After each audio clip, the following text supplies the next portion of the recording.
Thank you so much for joining us. Good afternoon, everyone, and thank you for spending some time with us today at the Delaware County Transportation Management Association 2022 Winter Transportation Webinar. This TDM education program will feature a legislative update on initiatives that are currently under discussion in the Senate Transportation Committee, and our own Delaware County Senator Tim Kearney, who serves on that committee, will be bringing us the current 411 on their agenda. Good afternoon, Senator, and thank you so much for taking time out of your day to join us. Of course, Tracy, thank you very much.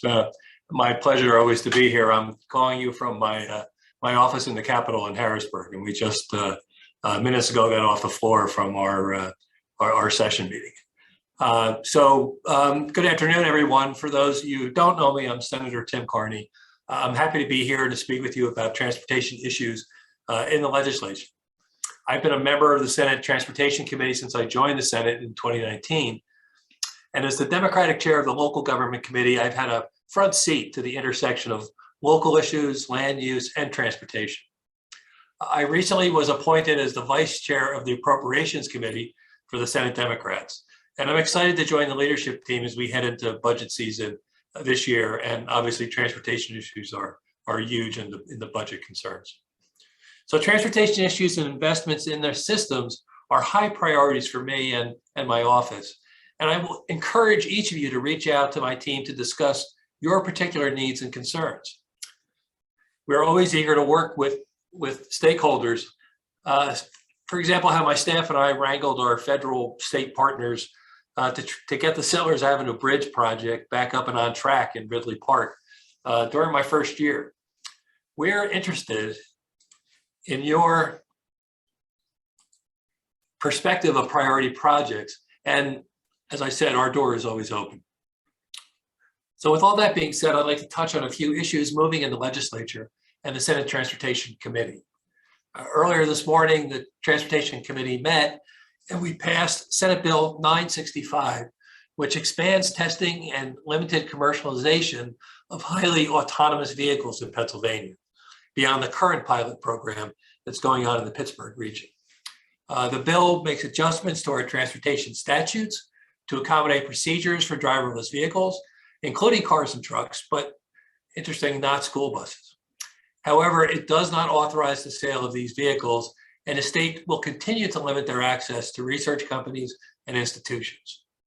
The bill clarifies what happens if an autonomous vehicle gets pulled over or is involved in an accident, gives PennDOT better regulatory authority, and requires that an autonomous vehicle advisory committee provide a report on lessons learned and evaluation of the costs and benefits of autonomous vehicles to our workforce and our disabilities communities. It'll be interesting to see if this bill makes it through the legislature this year. Today was just the first step. But another issue, we're still waiting for the Senate Transportation Committee to move Senate Bill 773, Deanna's Law, which I'm a co-sponsor of. The legislation would ensure that the most serious repeat DUI offenders are unable to get behind the wheel. There are a number of concerns about the bill that the committee is trying to work through before bringing up the bill to a vote. Criminal justice reform advocates, gun rights groups, and others have raised objections to the bill in the past. But I'm confident that we can address these concerns and get Deanna's Law through the legislature. So this past fall, we learned that the Turnpike has been having challenges with the transition from staffed toll booths to automatic collection through Easy Pass or toll by plate. The Senate Transportation Committee held a hearing with the Turnpike Commission to learn more about their challenges. We learned that the Turnpike has not been able to collect some $104 million in tolls since the transition to cameras and sensors, and an increase of around $20 million for the uncollected tolls under the old system. So some of the problems included wrong registration addresses and things like bicycle racks and other objects obscuring license plates from the cameras. So my colleagues and I have introduced legislation to address some of these challenges, including enhanced toll collection powers, hiring back laid off toll booth workers in strategic areas, and giving drivers additional options to pay tolls besides the mail, such as using PayPal or other mobile apps. We hope to push these solutions in the coming months. So transportation infrastructure funding is a huge issue that we're dealing with. It's a big issue the legislature we're grappling with this session, as the provisions of Act 89 funding of our Public Transit Trust Fund expire in June.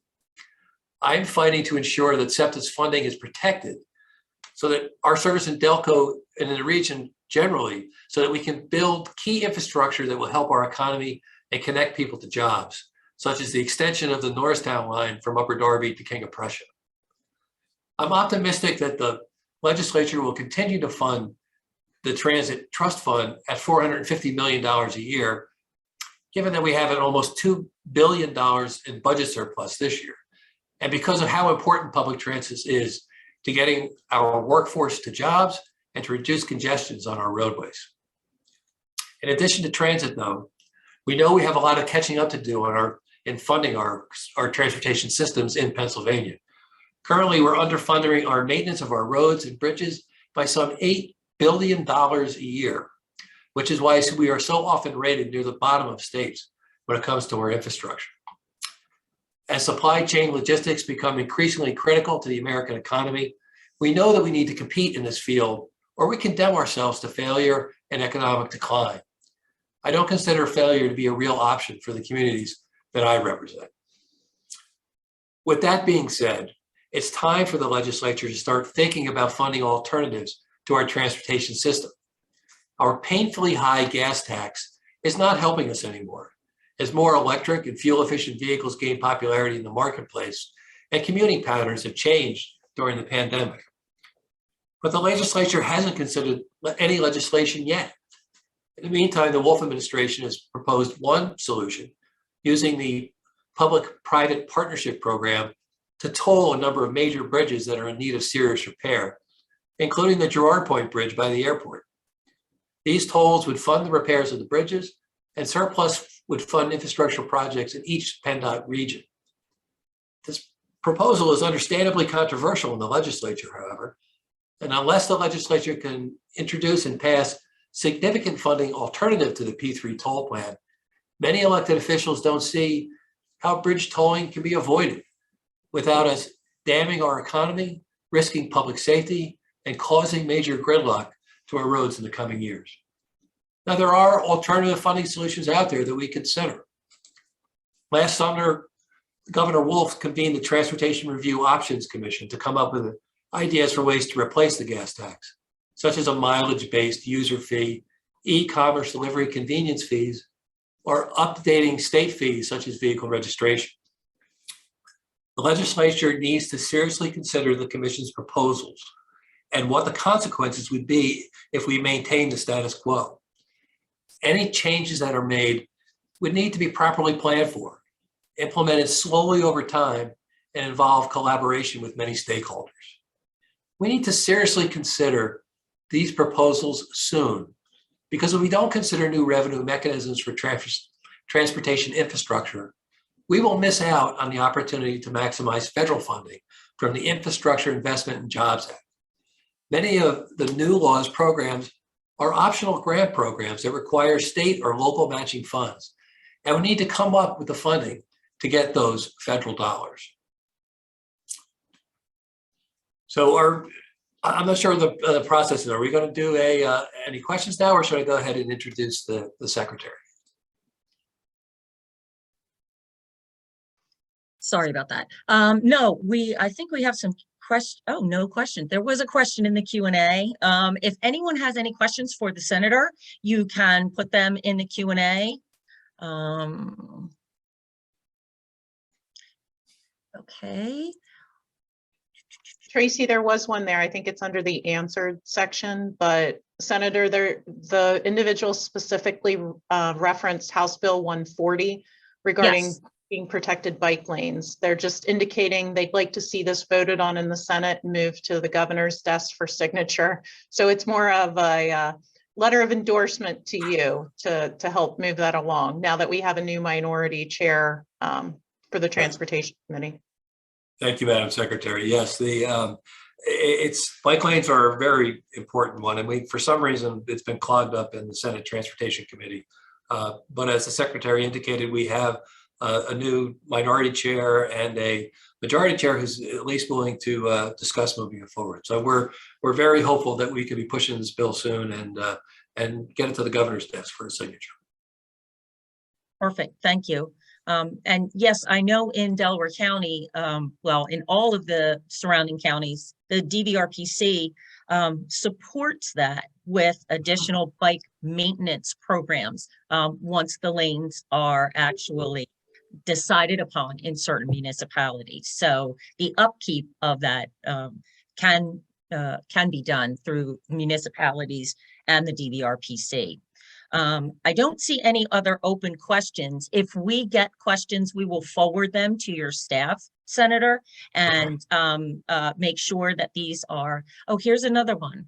Mr. Schaefer from the county, is there any consideration for abolishing the Turnpike Commission and incorporating their system into PennDOT?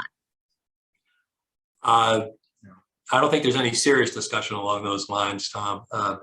We certainly hasn't come up yet in any of our discussions. Turnpike Commission is it's an interesting commission. It's you know, I know a lot of people are upset because the tolls keep rising every year, but of course, you know, that's because we're using Turnpike funds to fund all of these other transportation things which are sorely needed. So that's why we need to figure out the whole funding mechanism as part of the solution. Absolutely. Thank you. So if we do get additional questions, we will forward them over to your office and post them on the DCTMA website. Okay, great. Well, so now I'd like to introduce Deputy Secretary Jennie Louwerse, who brings 24 years of progressive public and private sector experience to all facets of management and technical knowledge of multimodal transportation development into the department.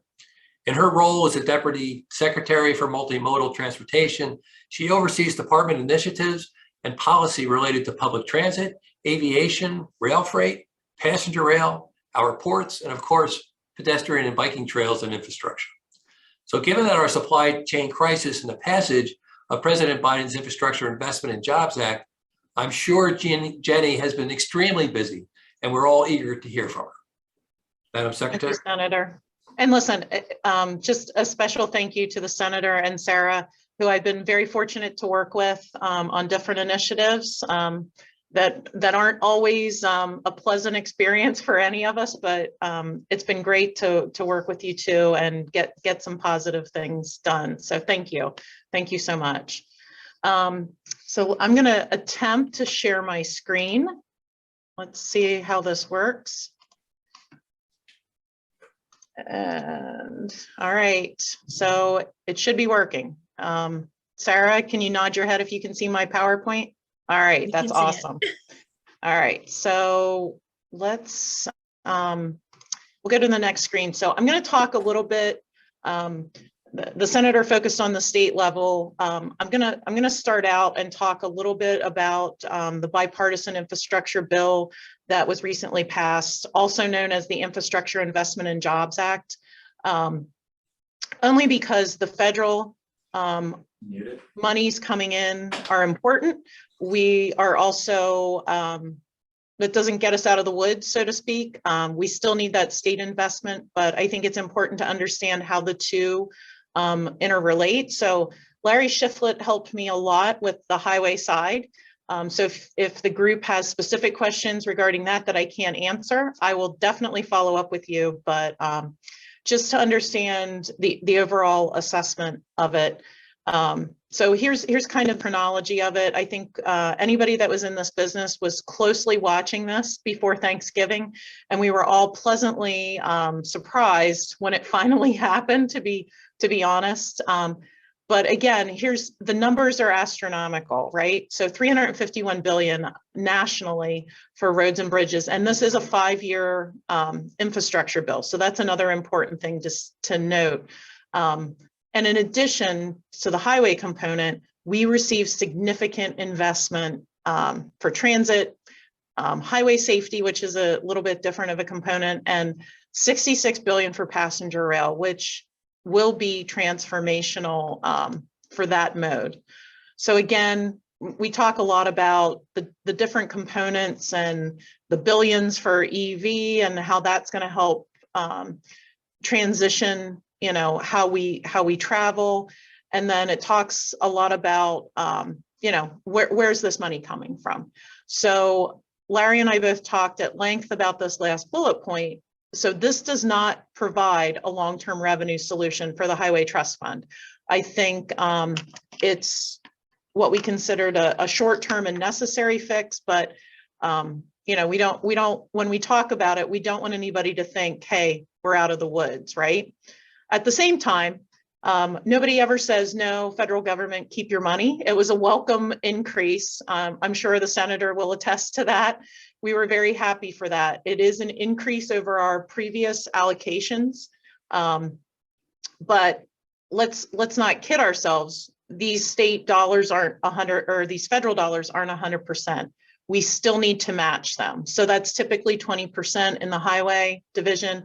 That sometimes is the case for the other modes, FTA, FRA, FAA. Sometimes it's a little bit less, sometimes it's a little bit more. But again, with the monies that are coming to the Commonwealth, we're going to need about $1 billion in additional state funds so we can fully maximize that benefit. So that is a true need above and beyond what we have now. So we need to continue to work with the senator and the transportation committees and the General Assembly and the governor's office to ensure these dollars aren't left behind. So Larry and I talk like, okay, so here's our big transition. So what does this mean for Pennsylvania? So I'm a little bit of a, I guess, historically, what does this mean? So I have conversations with my family and coworkers about this. So the last major, what we consider major infrastructure bill happened in 1956. So if this was interactive, I'd be offering like a free lunch to the person that could tell me how much that was, right? What did Eisenhower sign into law? The Federal Aid Highway Act of 56. That was $25 billion, but it was over 10 years. And at the time, until this infrastructure law, it was the largest investment of its kind, right? It was transformational. And I truly believe that this bill is going to have the same transformational components, only it's better. It not only focuses on highways, it focuses on rail and aviation, and again, the true multimodal kind of infrastructure bill. So I can't emphasize enough, as you talk to your congressional delegation, please thank those that voted for this, because it really, it was a much needed investment within the United States, within infrastructure, to keep us competitive globally and locally and regionally. And I can't say enough amazing things about these dollars that will be coming in. So let's talk about what does it mean to Pennsylvania. So again, these dollars, total estimated funds for Pennsylvania over the 5 years is about $11.3 billion. So this is sort of the breakout, and these are broken out then and distributed by formula. So this includes the base program federal funds, which was about $9 billion, and new infrastructure funds of $2.3 billion. So we're talking in billions and hundreds of millions. And again, these are up here, and if anybody wants these slides, you're more than welcome to it. We're not going to quiz you at the end as to how much CMAQ got, but I think again, it's important to note this doesn't fill the hole, right? We've worked very hard. I think everybody on the call, whether it's sewer and water or highways or rail or whatever the infrastructure demand is on the community that you reside in, the need far exceeds what we have available in both federal and state. So while I'm telling you how wonderful this is, it's not the silver bullet. It doesn't solve all our problems. So it's just an important thing to note. But again, the special bridge program funds, I know The secretary, the US DOT secretary, Pete, was here in Pennsylvania, I believe last Friday, on my days sort of run together, talking about the money that is being allocated to Pennsylvania. And I think, again, those are great things. I'm looking for my breakdown cheat Post-it note. So on top of those funds, we'll receive an additional 1.635 billion. So about $327 million annually for bridges, which again, is an amazing amount of money. And we're hoping to capitalize on that moving forward. But again, let me note, we're still going to need state dollars to match that demand. So again, I talked, it's not just about highways. It's about multimodal. So aviation and public transportation were also what I considered big winners in this package. So we're looking at approximately a 30% increase in funding for all our transit providers, transit agencies across the Commonwealth. We have 53. And again, that is going to help them maintain existing service, look for opportunities to expand service, I'm sure in some situations, and better serve the communities as they go forward. So the airport situation, there's approximately $355 million going forward, and those monies too will be distributed by existing formulas and distribution and employment. So some of those things you'll see, my numbers are approximate and there's a little squish in this only because I think the continuing resolution that was issued that gets us to, I believe, February 18th. Once that becomes fully appropriated, then we'll get those final distribution numbers, who's getting what, how the money's coming out, what the full program is. So we are a little bit in limbo, but these numbers are, they get you within the ballpark and give you an idea of what collectively we're looking at in all the different modes. So again, from aviation, this is an important thing. Much like highways, aviation funding comes into the Commonwealth for distribution for grants and different capital programs based upon aviation fuel sales tax. So people weren't driving, gas tax went down.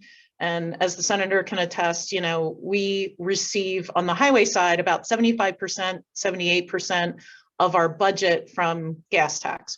People didn't drive, we were in quarantine, revenues went down. People weren't flying, revenues went down.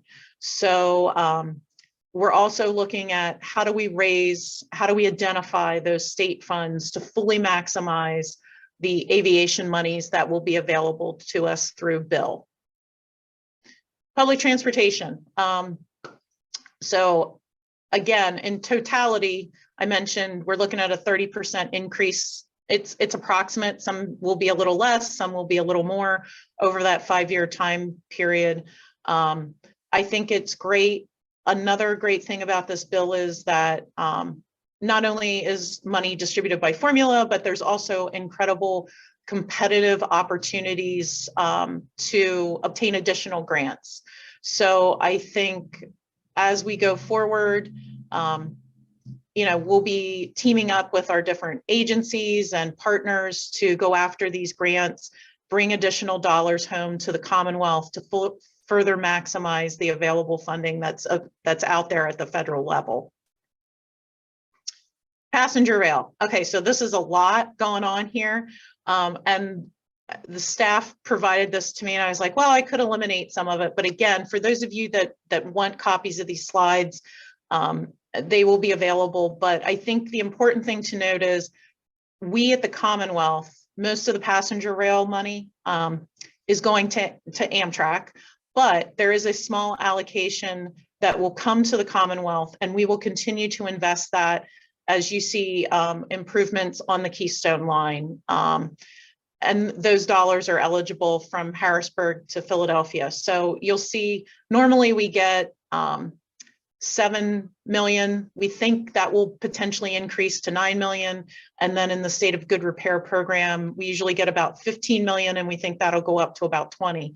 So those are modest increases for us, but I think it's a great opportunity again to further invest and have the Commonwealth initiate improvements on that line that Amtrak has been, unable to advance up to this point. The other great dynamic is there will be a lot of passenger rail funds available for intercity passenger rail through the Federal Railroad Administration. And talk a little bit about that. We're already seeing some notices of funding opportunities coming out through grants through them. And based upon discussions we've had with Federal Railroad Administration officials, we're going to see a lot more coming out in the next year to 2 years. So we've been working very closely with those folks, with Amtrak, with SEPTA, with other agencies looking for opportunities to strengthen our rail network, expand service as appropriate, and move forward. So these grants are typically capital and not operating, but we'll be keeping our eyes open again, moving forward through the next year, 2 years, and beyond to again maximize those opportunities in DC with whatever state dollars we have available. So again, I don't want to diminish the important facts on these slides, but it's kind of an interesting dynamic that now we're talking about, hey, billions of dollars that are available rather than millions. So please don't think I'm diminishing the importance of this. It's just it's a little overwhelming, I think, some days for me to wrap my head around how much money that actually is. And with that, I guess that is, let me exit out of the slideshow, but I'm not sure if we have any questions in here. If yes, we have one in the Q&A. If anyone has questions, please put them in the Q&A. Not all the presenters can see the chat feature. Okay. So here is a question for Madam Secretary. Are there any plans for any transit or passenger rail funds to be put towards more frequent rail service between Harrisburg and Pittsburgh? So the good news is absolutely. So I will tell you, since I assumed this position in 2018, one of the biggest requests I've heard, and I can attest, the Secretary has heard it and the Governor has heard it, is more passenger rail service, more Pennsylvania service to Pittsburgh. So we have been working with Norfolk Southern because they own the track, although Amtrak runs on the track. So we've been working with Norfolk Southern on some analysis. We've had proposed additional trains and what we call schedules for that additional service. And I'm hopeful that we will be able to come out and indicate we're officially moving forward. We've been I make the joke, arm wrestling with Norfolk Southern, but they've been an amazing partner.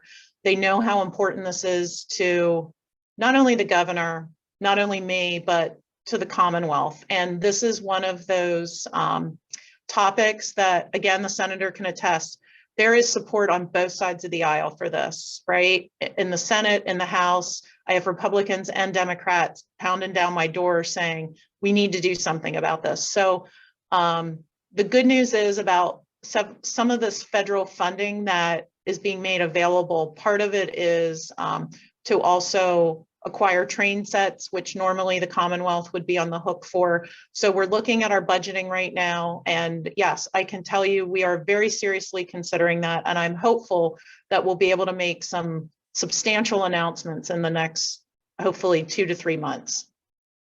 Perfect. I would like to ask a question, just actually, I don't know, it's not in here, it just got texted to me. Regarding airport funding, will there be funds not just for the larger Philadelphia international type airports, but also the smaller regional airports such as Wilkes-Barre and Allentown, Johnstown, et cetera? Yes, yes. And there, again, to the best of our knowledge, those will all be distributed by formula. So yes, they will also be receiving some of those allocations. Perfect. Again, there's a lot of details we haven't gotten yet. but Mhm. all the signs and all the informal conversations that we've received to date have indicated that. Perfect. Are there any other questions for the secretary? I'm You guys are sure a if quiet group. I know, how about it? But I'm sure if we get subsequent questions from some of our engineering folks, they tend to come out later. We will absolutely be getting them over. Okay, here's another one. Has there been any discussion about a regional airport authority for PHL?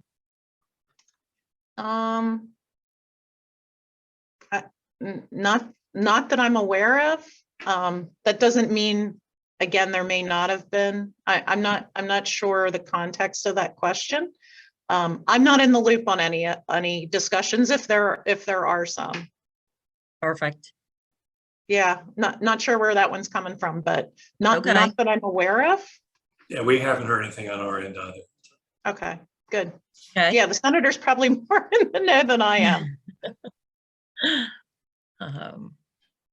Okay, here's one from one of our transit partners. We were curious as to whether there had been an evaluation of the various transit agency mergers and whether they have been successful in reducing operating costs and retaining service quality. So, Mark, I think, yes, there's been analysis for individual mergers as they've proceeded, like obviously the Commonwealth supports that. That is a local decision. And to go into it, generally you need to show a savings or a reduction in going into the red, so to speak. So I believe that my Bureau of Transit staff have done some, like, we did the analysis at the beginning and then there was some close up, right? Like after action kind of evaluation. I can't say 100% for sure, but if that's something you'd like more information on, I can definitively check with staff and see what I have. Okay.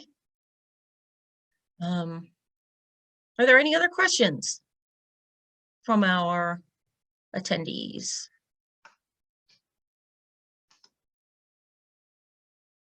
Well, if there are more that show up, we will definitely get them out to you and your staff and put these pieces of information on our website.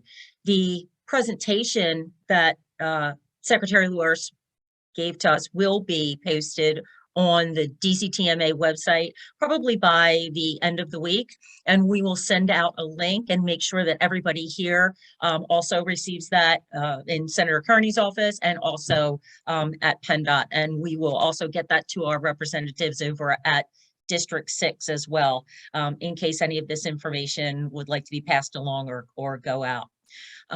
We'd like to thank everyone for joining us. If we don't have any more questions, I think this is the end of our presentation, but I would like to take a moment just to thank and recognize our DCTMA members and board of directors. The support and patronage these past 2 years in navigating all of this uncertainty has been invaluable. And for any of our non-member guests who are attending our webinar, please consider supporting the DCTMA with your annual partnership to our 501c3 organization. Because we operate as a private nonprofit, any entity that has received funding through the American Rescue Plan, DCTMA partnership dues are a compliant use to those funds. And those funds are eligible for use through December of 2024. If you're a private company and your company has community involvement requirements or sustainability goals, many companies have these today, or even pro bono initiatives to nonprofits. We are that, and we welcome your help and your participation. The nature of our work as the Transportation Management Agency doesn't really make us as highly visible as some of the other nonprofit professional and community organizations. So it makes your support of our agency that much more critical. So give us a holler, contact us at info@dctma.org to get comprehensive information about the benefits of joining the DCTMA. I'd like to thank Senator Tim Kearney and his Chief of Staff, Sarah McCullough, for joining us today. And also thank you so much, Secretary Louwerse, for joining us and giving us all of that powerful information. I think the people who are on this call definitely recognize the importance of public transit, specifically to not only our region, but to Delaware County.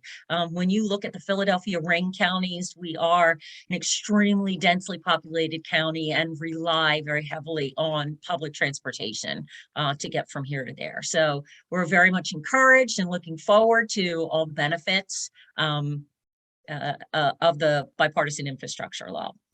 Thank you so much. And for any of your DCTMA board members, if you could use your second link at 1 p.m. for our board meeting, that would be great.